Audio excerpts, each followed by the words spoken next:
Oke,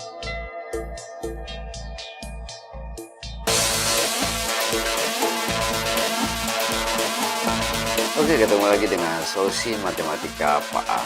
Bagaimana kabarmu hari ini? Mudah-mudahan baik-baik saja. Oke, pada video ini kita akan membahas soal-soal yang berkaitan dengan penggunaan turunan atau aplikasi dari turunan untuk menentukan kecepatan. Sebagaimana kita ketahui, kecepatan itu adalah perubahan tempat terhadap waktu.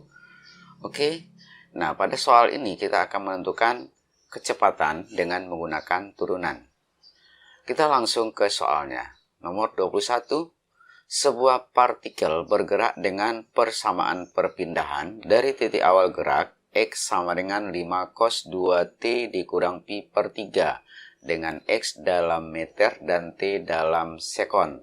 Kecepatan awal partikel adalah titik-titik.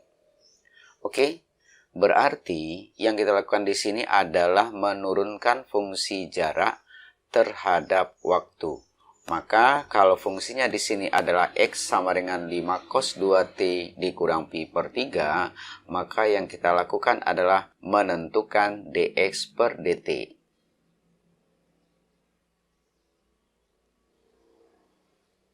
Berarti kita akan menurunkan fungsi ini dengan variabelnya adalah T.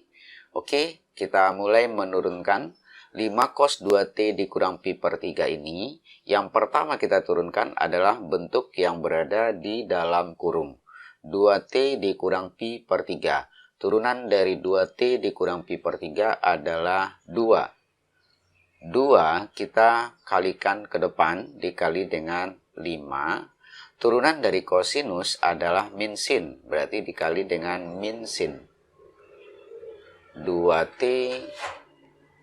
dikurangi dengan pi per 3. Nah, sebenarnya kita sudah mendapatkan fungsi turunannya. Dan ini adalah merupakan rumus dari kecepatan. Nah, yang ditanya di dalam soal ini adalah kecepatan awal. Kalau dia kecepatan awal, maka T-nya sama dengan 0. Sehingga ini sama dengan 10 dikali dengan min sin. 2T sama dengan 0 juga ya. 2T sama dengan 0 karena nilai T-nya diganti dengan 0.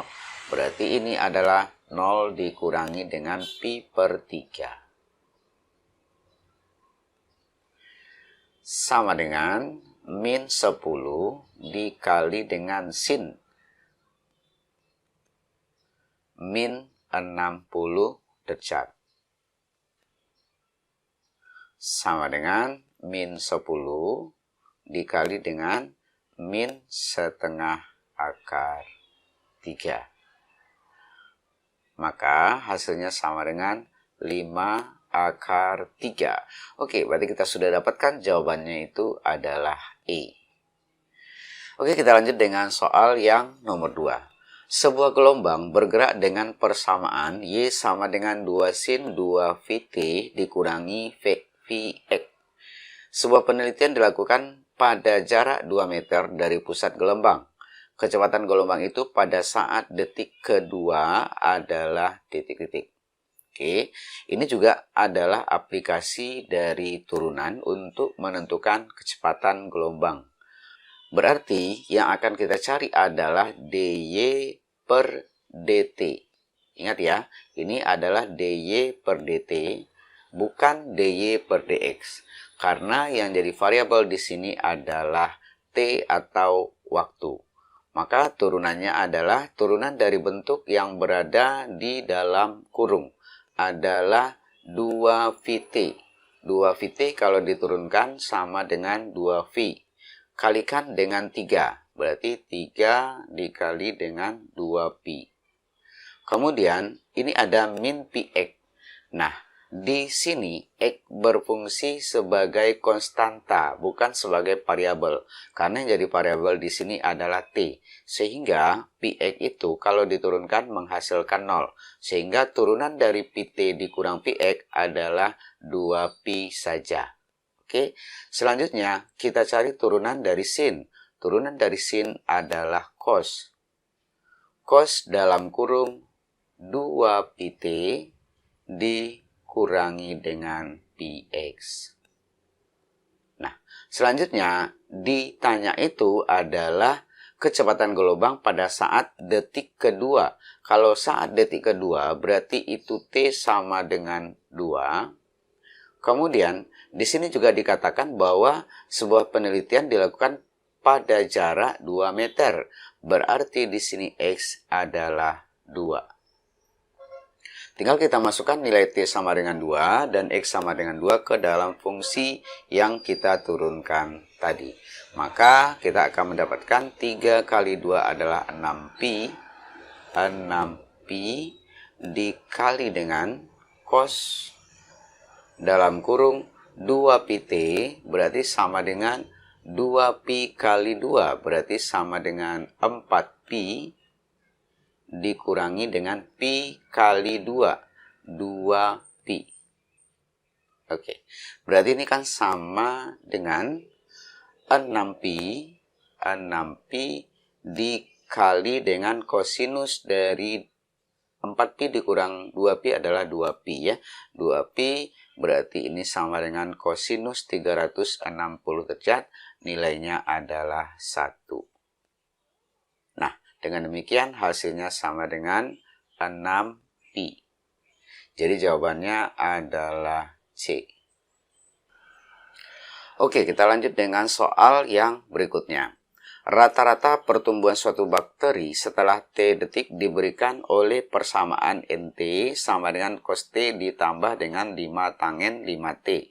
Laju sesaat pertumbuhan tersebut ketika mencapai 30 detik adalah...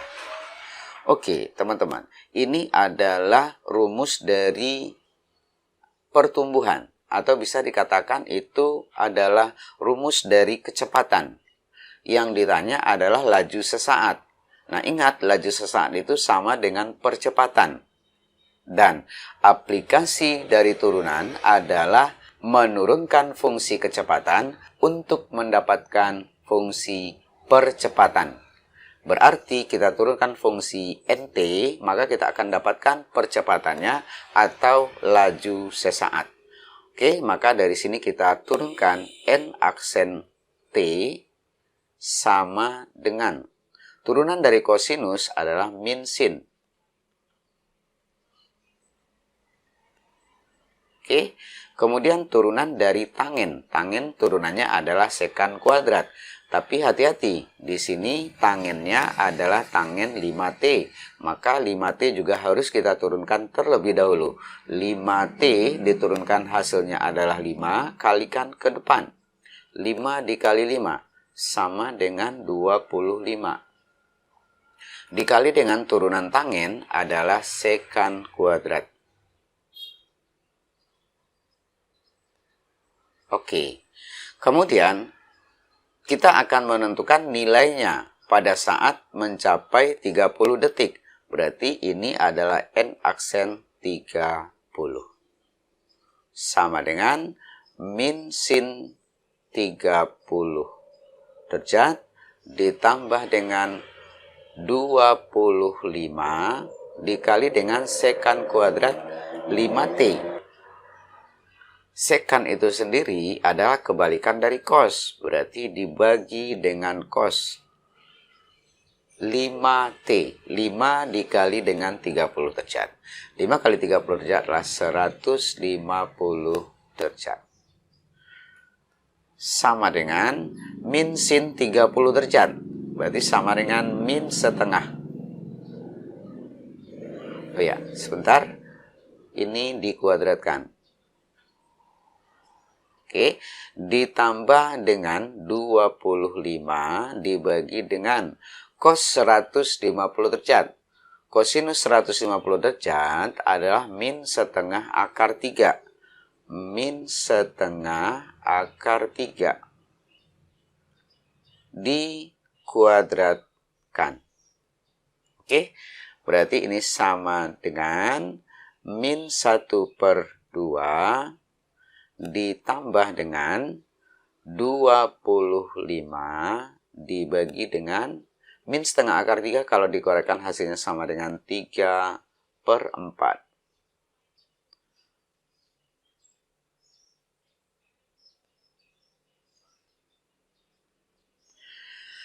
Oke, berarti ini bisa kita lanjutkan sama dengan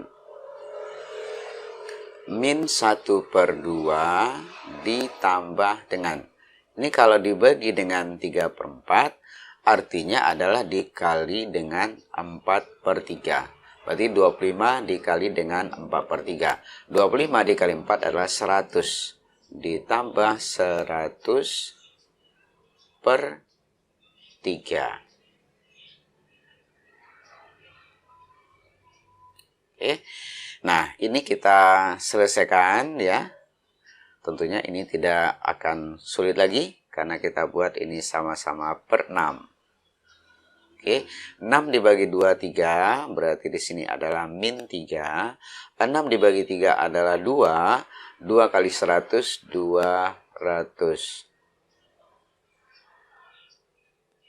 Min 3 ditambah 200, 197/6. Oke, berarti jawabannya adalah 197/6, maka itu adalah B. Oke, demikianlah pembahasan berkaitan dengan aplikasi dari turunan untuk menentukan kecepatan dan juga aplikasi turunan untuk menentukan percepatan dari fungsi kecepatan. Mudah-mudahan video ini bermanfaat. Dan jangan lupa subscribe bagi yang belum subscribe, dan kemudian like dan berikan komentar yang sebanyak-banyaknya pada video solusi matematika Pak A. Sampai ketemu lagi. Assalamualaikum warahmatullahi wabarakatuh.